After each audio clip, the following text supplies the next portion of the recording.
Daily, aid trucks creep through Israeli security, able to deliver only 10% of what humanitarian groups say Gaza needs. Israel insists there's plenty of food. There is no food shortage in Gaza. UN officials say at least a quarter of Gaza's population is starving. After almost a week of bargaining, the UN Security Council passed a compromise resolution to try to deliver more aid and to create conditions for peace. We know this is not a perfect text. What most countries wanted was to demand an immediate ceasefire, but the U.S., Israel's top ally, threatened a veto. It abstained from the watered-down resolution. This was tough, but we got there.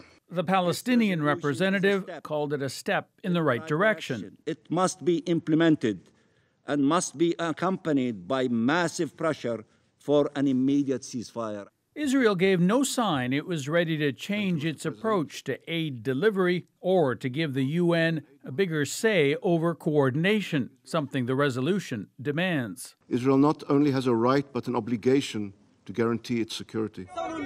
Indeed, even as the UN voted, fighting continued. In this case, an Israeli strike on a car in Rafah, killing 4 and injuring at least 2 children.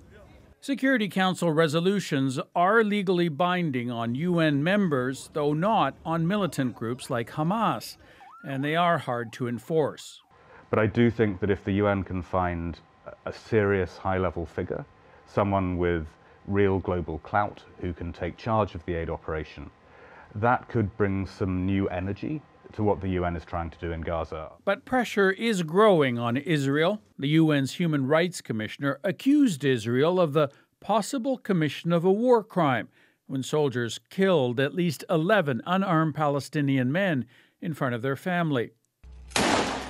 Israel denied the accusation, calling it blood libel, insisting that it will continue to eliminate Hamas from Gaza, no matter the demands from abroad. Sasha Petrusik, CBC News, Toronto.